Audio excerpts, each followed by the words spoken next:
अजित पवारांचा मुलगा जय पवारांचा आज परदेशात म्हणजेच बहरीन इथे शानदार लग्न सोहळा आयोजित करण्यात आलाय। मात्र दुसरीकडे मुंढवा जमीन प्रकरणात जय पवारांचे सख्खे बंधू पार्थ पवारांवर अटकेची टांगती तलवार आहे। जय पवारांच्या लग्नाला दिग्विजय पाटीलही उपस्थित राहतील अशी शक्यता आहे। मात्र दिग्विजय पाटलांवरही जमीन प्रकरणात खडक पोलीस ठाण्यामध्ये गुन्हा दाखल आहे। काल शीतल तेजवानीला याच प्रकरणात अटक करण्यात आली आहे आणि त्यानंतर आता दिग्विजय पाटलांवर गुन्हा दाखल होणार का असा सवाल आहे। त्यातच मीडिया कंपनीची 99% भागीदारी असलेले पार्थ पवार त्यांच्यावर सुद्धा अटकेची टांगती तलवार आहेच। मिकी घाई आपल्याला या सगळ्या संदर्भात अधिक अपडेट देतील। मिकी, एकीकडे बहरीनमध्ये शानदार विवाह सोहळा रंगणार आहे, पण त्याच वेळी पार्थ पवार आणि दिग्विजय पाटील यांच्यावर अटकेची टांगती तलवार सुद्धा आहे।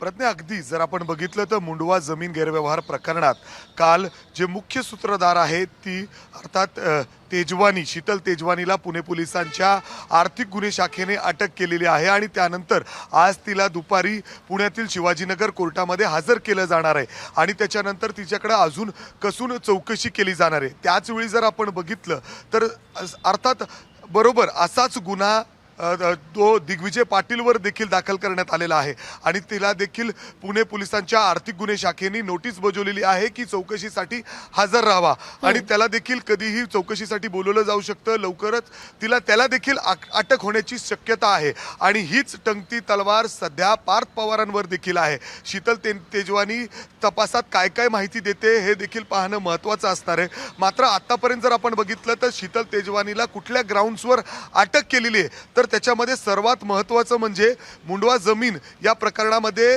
ती सरकारची जमीन आहे। अर्थात स्वतःच्या फायद्यासाठी त्यांनी ही जमीन खोटे कागदपत्र त्या ठिकाणी तयार केलेले आहे। या जमिनीचा जो सातबारा आहे तो देखील बंद सातबारा आहे, बंद झालेला आहे। मात्र तरी देखील त्यांनी सातबारा त्या ठिकाणी जमिनी खरेदी करण्याच्या वेळेस त्यांनी सातबारा शीतल तेजवानी सादर केलेला होता।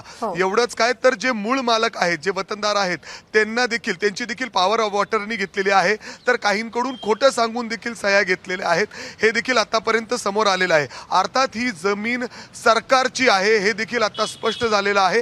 अर्थात तिने फसवणूक केलेली आहे। तिचं हेच प्रकरण नाही तर अजून हिचे प्रकरण आहेत ज्या पद्धतीने हे ते हळूहळू समोर येण्याची शक्यता आहे आणि त्यामुळे आता दिग्विजय पाटीलला देखील पुणे पोलीस पुढे चौकशीसाठी किंबहुना अटक देखील करू शकते। आणि त्याच वेळी जर आपण बघितलं तर दिग्विजय पाटील कुठं आहे तर ते आता कदाचित विदेशात जय पवार यांच्या लग्नात देखील गेले असू शकतात। पोलीस ते देखील त्या ठिकाणी माहिती घेणार आहेत। मात्र पार्थ पवारांच्या अडचणी या ठिकाणी वाढू शकतात कारण मीडिया कंपनी ज्या कंपनीने ही जागा विकत घेतलेली होती त्या कंपनीचे 99% भागीदार हे पार्थ पवार आहेत। अर्थात त्यांच्यावर देखील अटकेची तंगती तलवार या ठिकाणी असू शकते। या दोघांच्या तपासात, या दोघांच्या चौकशीत काय काय समोर येतं हे देखील पाहणं त्यावेळी महत्त्वाचं असणार आहे। मात्र लवकरच दिग्विजय पाटील देखील या ठिकाणी चौकशीला समोर जातील, त्यांचं देखील या ठिकाणी जबाब नोंदवला जाणार आहे। ते नक्की आता कुठं आहेत, जर ते लग्नाला गेले आहेत तर ते तिथंच राहणार नाहीत ना, ह्याची देखील पोलिसांनी या ठिकाणी तपास सुरू करायला हवा आहे। अर्थात त्यांनी केलाही असेल आणि नोटीस देखील त्यांनी बजावलेली आहे की तुम्ही दिग्विजय पाटीलनी देखील या ठिकाणी जबाब देण्यासाठी हजर राहावं। अर्थात मीडिया कंपनीचे जे 99% भागीदार आहेत पार्थ पवार ज्यांच्या भावाचं लग्न आहे, अर्थातच राज्याचे उपमुख्यमंत्री यांचे मुलं आहेत, मात्र त्याच वेळी त्यांच्या अडचणी वाढू शकतात। बरोबर आहे, त्यामुळे एकीकडे लग्न सोहळ्यासारखा आनंदाचा क्षण आहे आणि त्याचवेळी दुसरीकडे डोक्यावर अटकेची टांगती तलवार सुद्धा आहे। नेमकं काय घडतं याकडे लक्ष असेल। मिकी, धन्यवाद दिलेल्या या सगळ्या सविस्तर माहितीसाठी। एबीपी माझा, उघडा डोळे बघा नीट।